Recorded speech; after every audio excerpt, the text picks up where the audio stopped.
বিলম্বে ইফতার করবেন না কখনো। এক নাম্বার, দেরি করে ইফতার করা নিষিদ্ধ। ইহুদিরা দেরি করে ইফতার করে। বিশ্বনবী বলেছেন, এই উম্মত যতদিন আগে আগে ইফতার করবে, এই উম্মতের কপাল থেকে কল্যাণ কেউ ছিনিয়ে নিতে পারবে না। চিল্লায় বলেন ঠিক কিনা? আজানের জন্য বসে থাকবেন না, সময় দেখবেন। স্থানীয় সময় যখন সূর্যাস্ত হওয়া মাত্রই বিসমিল্লাহ, খেজুর খেয়ে ফেলবো। 2 নাম্বার, রমাদানের পবিত্রতা বজায় রাখবো। কোনো তর্ক বিতর্ক অশ্লীলতায় আমরা জড়াবো না, ঝগড়া করবো না, সরাসরিও না, ফেসবুকেও না। কালি দিলে বলবেন ইন্নী ইমরুউন সায়েম, আমি রোজাদার। ব্যাড হ্যাবিট থাকলে রমাদানে এটা ছাড়ার মহা সুযোগ। স্মোকিং এর অভ্যাস আছে অনেকের, ঠিক কিনা? করবেন না কেউ। যদি কারো থাকে, কে করে হাত তোলালাম না আমি। এই রমাদানে এই স্মোকিং হ্যাবিট থেকে আমরা বেরিয়ে আসবো, ঠিক কিনা বলেন? 3 নাম্বার, আমরা মিথ্যা বলবো না।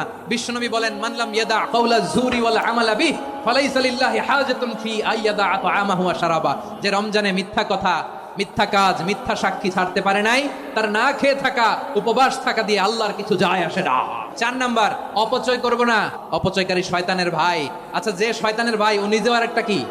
শয়তান। যে শয়তানের ভাই ও নিজেও আরেকটা কি?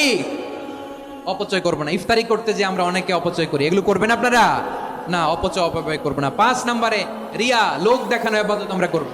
লোক দেখানোর জন্য নামাজ, রোজা, জিকির, তেলাওয়াত, দান সদকা এগুলো করলে আল্লাহর দরবারে এগুলো কবুল হবে।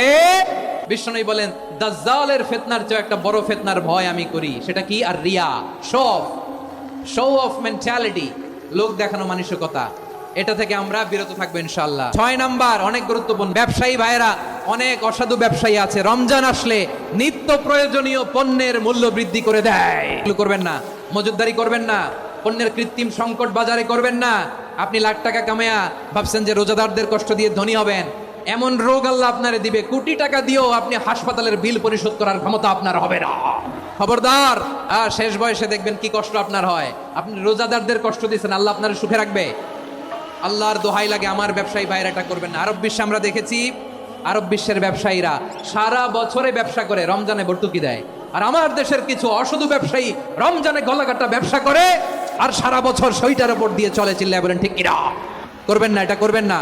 নিত্য প্রয়োজনীয় পণ্যের মূল্য বৃদ্ধি করা হারাম, পণ্যের কৃত্রিম সংকট তৈরি করা হারাম, মজুদদারি করা হারাম, রোজাদারদেরকে কষ্ট দেয়া হারাম। এটা করবেন না। 7 নম্বরে সর্বশেষ কথা, অধীনস্থ যারা আছে তাদের কাজের চাপ আপনারা কমিয়ে দিবেন। কাজের লোক, ফ্যাক্টরির ওয়ার্কার, স্টাফ, তাদের প্রতি যদি রহম করেন, আপনার উপর রহম করবে কে?